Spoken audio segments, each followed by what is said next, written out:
नमस्कार मोर ना हूँ सुदीप्त पाल मु आईसीआर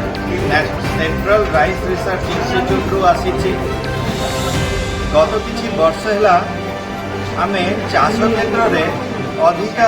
अमल पाइबा आशा अधिक मात्रा रासायनिक खत विशेषकर यूरिया डीएपी यूज करुचु। यार दुष्परिणाम और कुप्रभाव सबू परिवेश उपरे पड़ी। तो आमे आज गोटे ससंतुलित सार व्यवहार पद्धति विषय प्रशिक्षण कार्यक्रम आयोजन करते सीआरआई द्वारा विकसित सब प्रकार ज्ञान कौशल ये विषय जोटी भी अच्छी से विषय विस्तृत भाव में तालीम दि जाइए आउ डेमोन्स्ट्रेशन आयोजन कर बायो फर्टिलाइजर यूज करने कौन सुविधा अच्छी और तार बहुत गुड़ाई लाभ अच्छी जमती कि एनआरआई एंडोएन एजोला ट्राइकोडर्मा आउ एनआरआई टेक डिकम्पोजर ये सबू विषय डिटेल भाव में चाषी मैंने आग्रह सहकारे शुणी शिखी और मत लगुच कि सबू चाषी मैंने आपण बिलरे आपण चाष पद्धति यही सबू उपाय से इम्प्लीमेंट करेंगे। आमर आज सीआरआई विधानपुर कटक तरफ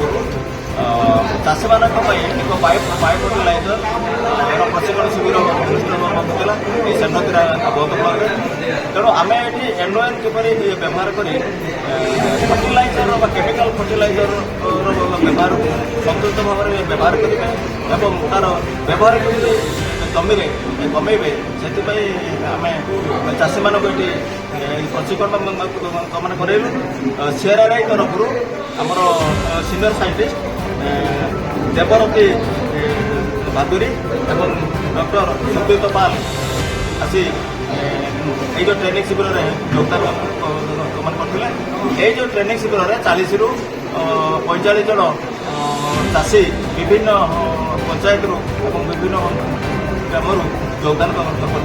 तेणु ये प्रशिक्षण शिविर आशा करें उत्तर काम। नमस्कार मु सुशांत जेना मुझे एरियार सेंडिग्रा अंचल जन चाषी अटे आज गोटे गौरवर विषय ये इनोवेटिव मिशन तरफ एक ट्रेनिंग व्यवस्था होता बायो फर्टिलाइजर मध्यम अनेक चाषी ये ट्रेनिंग नेले जे से केमती अमल को बिना सार आउ बिना विषय बा अल्प सार अल्प विष यूज करी सहित बायो फर्टिलाइजर यूज करी केमती अधिक प्रोडक्ट अधिक माने इल्ड हो पार से बाबद आम सीआरआई रु साइंटिस्ट मैंने आसिकी से ट्रेनिंग देले आठी अनेक विभिन्न अंचल ये 10-12टा भाया पंचायत रु चाषी मैंने आसी ये से ट्रेनिंग नेले भविष्य आम सार आउ विष संपूर्ण भाव लोप करमती आम चाष कर से उद्यम आमर जारी रही मानक आम ट्रेनिंग देचु बा मु ट्रेनिंग नहीं चाषी जदि आम चाषी माने बा आम जदि आम बायो फर्टिलाइजर को व्यवहार करी जदि आम उपकृत हो पारू अधिक अमल कर आम उपकृत हूँ ये मोर मुख्य। मैं राधानगर ग्राम चाषी अटे मोर माछ चाष धान चाष छतु चाष परिवा चाष सब चली आज ट्रेनिंग बहुत सक्सेसफुल होमर सीआरआई दुई जन साइंटिस्ट आसते आमको जहाँ सी शिखेले आम जहाँ शिखिलु ए स्पष्ट अनुमेय जे जैविक सार सागर रासायनिक सार प्रयोग करी आम बहुत किसी अमल कर जड़े चाषी तेणु आजिकल मेट्रिक जो होता आम बिल गुड़ा नष्ट करके आगामी दिन में केमती भल भाव में चाष कर